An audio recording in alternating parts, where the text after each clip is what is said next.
중국의 2, 3세기 역사적으로는 후한말 시기를 배경으로 하는 이 나관중이라는 사람이 쓴 역사소설 삼국지가 있습니다. 많이들 들어보셨을 것이고 아마 보진 않았어도 아주 익숙한 소설일 겁니다.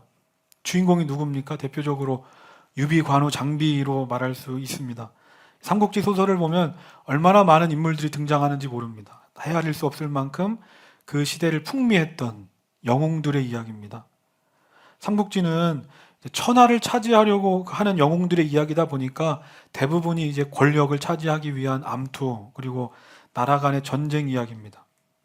그러한 과정 속에서 자연스럽게 두각을 나타내며 권력을 차지하는 인물들이 나옵니다. 그런데 삼국지를 쭉 보다 보면 권력을 차지해서 금방이라도 천하를 통일할 것 같았던 그 사람들이 얼마 지나지 않아서 모든 걸 잃어버리고 허무하게 죽음을 맞이하는 경우들을 수없이 봅니다. 왜 그럴까? 그 자리까지 정말 어렵고 힘들게 올라가 놓고서는 왜 한순간에 무너질까?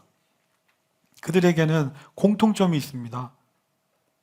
처음에는 이제 무너진 내 나라를 살려보겠다는 큰 꿈을 가지고 시작합니다. 그래서 날마다 백성들의 형편을 살펴보고 유능한 부하 장수들, 신하들의 말에 귀 기울입니다. 무작정 자기 주장만 내세우지 않습니다. 겸손하고 신중하게 결정하고 판단합니다. 그런데 시간이 흘러서 높은 자리에 올라서 권력을 차지하고 나면 언제 그랬냐는 듯이 다 바뀌는 겁니다. 아니, 내가 누군데? 내가 어떤 사람인데? 과거에는 그렇게 귀 기울여 듣던 주변 사람들과 부하 장수들의 말을 이제는 아예 들으려고 하지 않습니다. 그리고 내 마음대로, 내 기분대로, 내 주장만 하기 시작합니다. 이러시면 안 됩니다. 만약에 말을 꺼냈다가는 서로 간에 불편해질 게 뻔하니까 지금까지 목숨을 걸고 생사고락을 같이 했던 그 전우들, 장수들이 그런 사람을 보면서 하나 둘씩 떠나가기 시작합니다. 그러니까 결국 어떻게 됩니까? 영원할 것 같았던 그 모든 것들이 한순간에 다 사라져버리는 겁니다. 제가 이 설교를 시작하면서 왜 이 삼국지 얘기했겠습니까? 오늘 말씀의 내용이 이와 같기 때문입니다. 우리가 2024년을 시작하면서 사도행전을 쭉 함께 살펴보고 있는데 지금까지 살펴봤던 이 사도행전 속의 초대교회 모습이 어떻습니까? 외적으로 세상이 교회를 핍박하고 믿는 자들을 박해해도, 아니면 내적으로 아나니아와 삽비라 사건 같이 교회를 뒤흔들 만한 일이 일어나도 흔들리지 않았던 초대교회였습니다. 왜냐하면 이 초대교회는 성령 충만했기 때문입니다. 성령 충만했다. 성령 충만이 뭡니까? 말 그대로 내가 성령으로 충만했다는 겁니다. 다시 말하면 내 안에 성령으로 가득하다. 그러니까 이전까지는 내 삶의 주인이고 내 삶에서 왕노릇하던 나는 죽고 오직 예수로 사는 겁니다. 나를 주장하는 게 아니라 나를 부인합니다. 그리고 오직 성령의 인도하심을 따라 사는 것. 그것이 성령 충만입니다. 성령께서 이끄시는 대로 성령께서 주시는 힘으로 성령께서 주시는 마음으로 살아가니까 아무리 외적으로 내적으로 원수 마귀가 교회를 공격하고 흔들려도 교회는 흔들리지 않고 오히려 믿는 자들이 더하여지는 겁니다. 그런데 오늘 말씀을 보면 이랬던 초대교회 안에 자기 주장을 하는 사람들이 나타나기 시작합니다. 오늘 말씀 1절입니다. 우리 함께 읽겠습니다. 시작.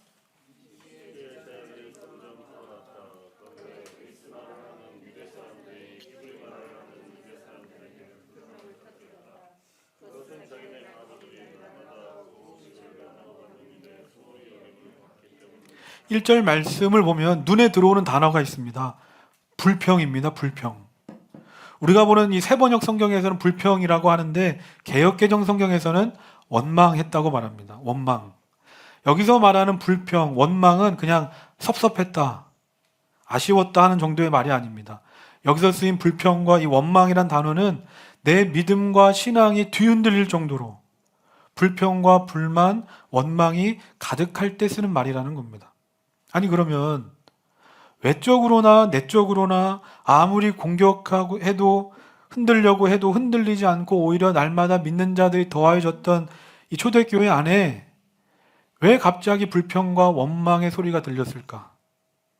당시 초대교회는 두 부류의 사람들로 구성이 됐습니다. 첫 번째는 지중해 연안에 흩어져 살고 있다가 오순절이 돼서 예루살렘 성전으로 예배하러 왔는데 마침 그때 성령 강림 사건이 일어나서 제자들을 통해서 복음을 접하고 그리스도인이 된 사람들. 그래서 그때 예루살렘에 정착한 헬라파 유대인들이라는 한 부류가 있었고, 또 다른 부류는 원래 팔레스타인 지역에 살고 있다가 오순절에 예루살렘에 와서 그리스도인이 된 사람들, 본래 거주지가 예루살렘 근처인 사람들, 바로 히브리파 유대인들이 있었습니다. 그런데 1절 말씀에서 보듯이 당시 초대교회는 초대교회 안에 어려운 사람들을 돕는 구제사역이 있었는데, 정확하게 어떤 연유인지는 모르지만 헬라파 유대인들이 이 구제받는 데 있어서 차별을 받은 겁니다. 예. 이 헬라파 유대인들이 차별을 받으니까 히브리파 유대인들을 원망하고 불평하기 시작했습니다.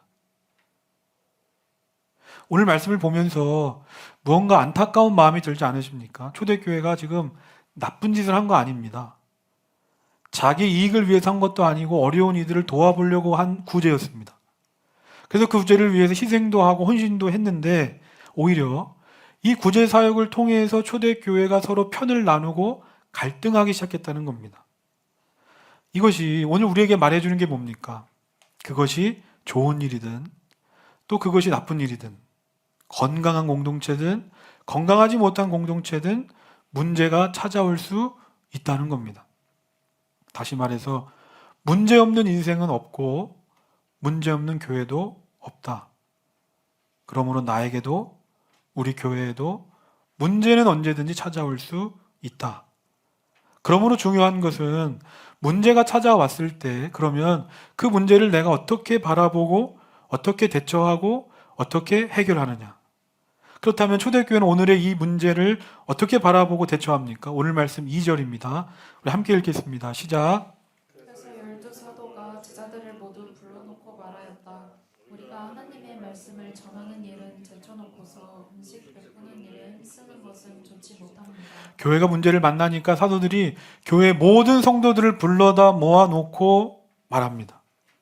오늘 교회 안에 이런 문제가 생긴 것은 다 내 잘못입니다. 사도로서 말씀 전하는 일에 더 집중했어야 하는데 나도 모르게 구제하는 일에 집중하다가 보니까 교회 안에 이런 문제가 생긴 겁니다. 다 내 잘못입니다. 이처럼 문제를 만났을 때 믿는 사람과 믿지 않는 사람, 세상과 교회는 접근 자체가, 해결 방법이 다릅니다. 일반적으로 공동체 안에 문제가 생기면 어떻게 합니까? 가장 먼저 이 일과 관련된 사람들 다 불러다 모아놓고 왜 이런 일이 생겼냐? 누구 잘못이냐? 책임부터 묻습니다. 아니면 헬라파 유대인들에게 찾아가서 내가 대신 사과한다고, 일부러 그러지 않았을 거라고, 중간에 오해가 있었을 거라고, 날 봐서 한번 참아달라고, 내가 히브리파 유대인들에게 찾아가서 다시는 이런 일이 생기지 않게 만들겠다고 말하지 않겠습니까? 그런데 오늘 말씀 속의 사도들은 이런 거 다 하지 않았습니다. 다른 사람 보기 전에 가장 먼저 자기 자신부터 돌아봤다는 겁니다. 그리고 숨김없이 자신의 실수와 실패를 모든 성도들에게 인정하고 고백합니다. 성경학자들은 오늘 말씀 속에 그런 구제의 문제가 생긴 것은 히브리파 유대인들이 정말 헬라파 유대인들을 싫어해서 차별한 게 아니라 지금의 초대교회는 우리가 살펴봤던 것처럼 누구도 예상하지 못할 속도로, 엄청난 속도로 성장하고 부흥하고 있습니다. 그러니까 미처 그 성장 속도에 맞춰서 구제사역을 대비하고 준비할 수 없었고, 그로 인해 생길 수밖에 없었던 행정적 실수의 차원이었다라고 말합니다. 그러니까 엄밀히 말하면 사도의 잘못이라고 할 수 없는 겁니다. 사도들의 입장에서는 내 잘못 아니라고, 지금 우리 교회 현실 다 알지 않냐고 해명할 수 있습니다. 또는 원망하는 사람들을 찾아가서 이러저러해서 생긴 일이라고 설명할 수 있습니다. 아니면 또 다른 누군가에게 책임을 물을 수 있거나, 아니면 이런 내만 몰라준다고 섭섭하다고 그냥 아예 구제사에 끊어버릴 수도 있습니다. 그런데 사도들 어떻게 합니까? 하나님의 교회고 하나님의 일을 한다고 하면서도 그저 내가 나도 모르게 일에만 정신이 팔려서 내 안에 말씀이 없었고 기도가 없었습니다. 다 내 잘못입니다. 오늘 말씀 2절부터 4절입니다. 우리 함께 읽겠습니다. 시작. 그래서 12사도가 제자들을 불러놓고 말하였다. 우리가 하나님의 말씀을 전하는 일은 제쳐놓고서 음식 베푸는 일에 힘쓰는 것은 좋지 못합니다. 그러니 형제자매 여러분, 신망이 있고 성령과 지혜가 충만한 사람 7을 여러분 가운데서 뽑으십시오. 그러면 그들에게 이 일을 맡기고 우리는 기도하는 일과 말씀을 섬기는 일에 헌신하겠습니다. 아니 그러면 사도들은 이 초대교회 안에 발생한 문제를 왜 자신들의 잘못이라고 했을까? 왜 자신들이 기도하는 일과 말씀 섬기는 일에 최선을 다하지 못해서 생긴 일이라고 말하는 걸까? 왜 그렇겠습니까?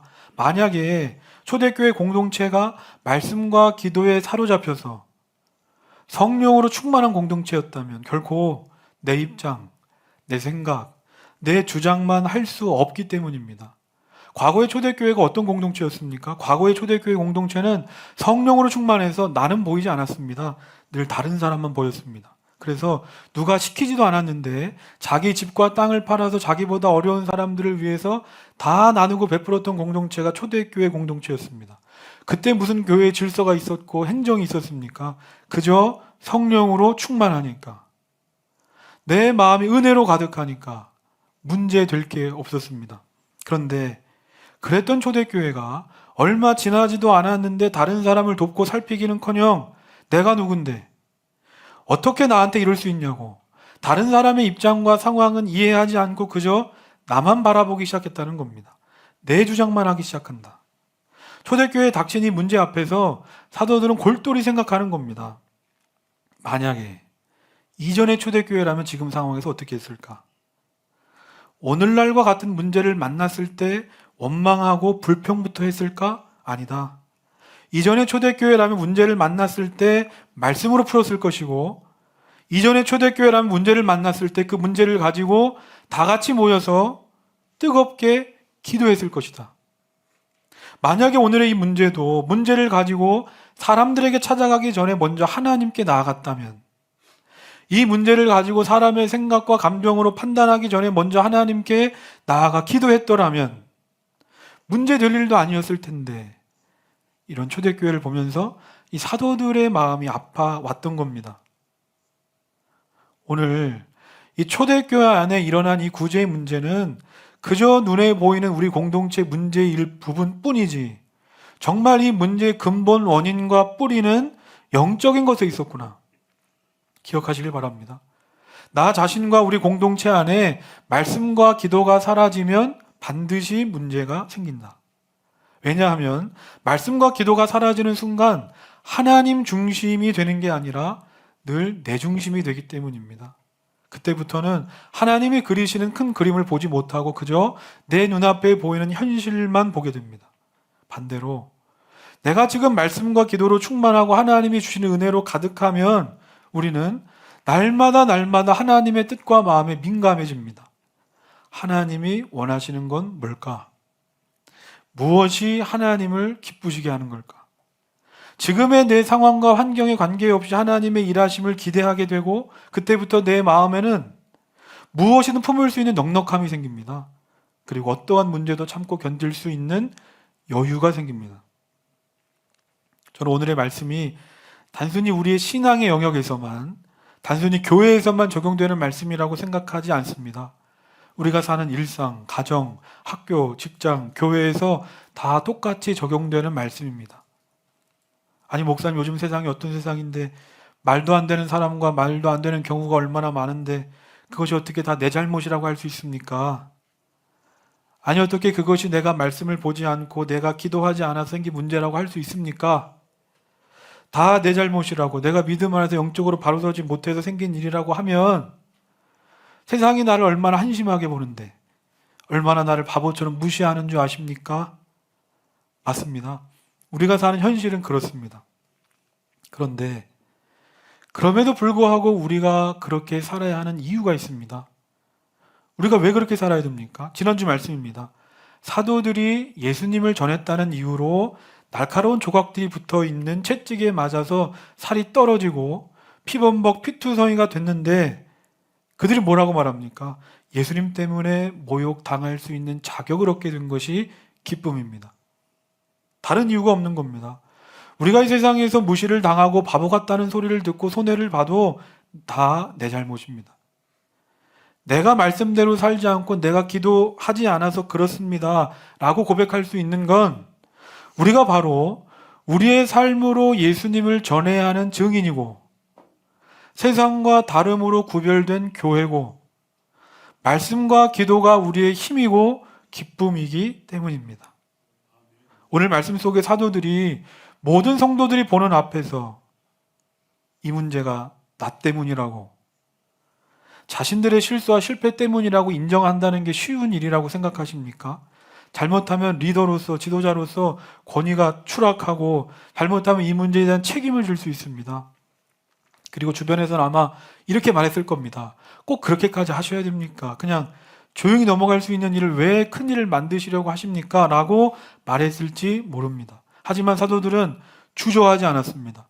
희생과 손해를 감수하면서도 정직하게 숨김없이 자신의 잘못을 인정하고 교회가 나아가야 할 바른 방향을 제시하니까 이후에 어떤 일이 일어납니까? 5절입니다. 우리 함께 읽겠습니다. 시작. 모든 사람이 이 말을 좋게 받아들여서 믿음과 성령이 충만한 사람인 스데반과 빌립과 브로고로와 니가노르와 디몬과 안디옥 출신의 이방 사람으로서 유대교에 개종한 사람인 니골라를 뽑아서 사람들의 이름이 쭉 나오는데 이들이 누구냐? 사도들이 말하는 겁니다. 이제 우리 사도들은 교회 안에서 하던 모든 일을 내려놓고 오로지 기도하고 말씀 사역만에 집중하겠습니다. 그래서 우리가 하던 구제 일을 담당할 사람을 세웁시다 하고 세워진 초대교회 첫 번째 집사 7명의 명단이 방금 읽은 5절에 나오는 사람들입니다. 우리는 말씀만 봐서는 알 수 없습니다. 그런데 이 7명의 집사들에게는 공통점이 있습니다. 무슨 공통점이냐? 이들은 모두 헬라파 유대인들이었다는 겁니다. 그러니까 이 말은 초대교회에서 앞으로 핵심적 사역을 감당할 리더 그룹을 세우는데 이 리더 그룹을 사도들이 세우는 게 아니라 모든 걸 성도들에게 위임했는데 당시 초대교회 다수파라고 할 수 있는 히브리파 유대인들이 자기네 사람들로 집사를 충분히 뽑을 수 있는 상황임에도 불구하고 교회 지도자와 리더들의 자리를 다 헬라파 유대인들에게 양보했다는 겁니다.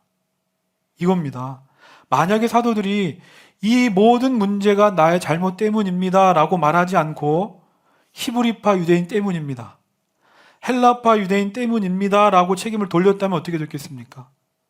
그런데 사도들이 먼저 자기를 내려놓으니까, 희생과 손해를 감수하니까, 자기 주장 생각 다 내려놓으니까 자연스럽게 바뀌는 겁니다.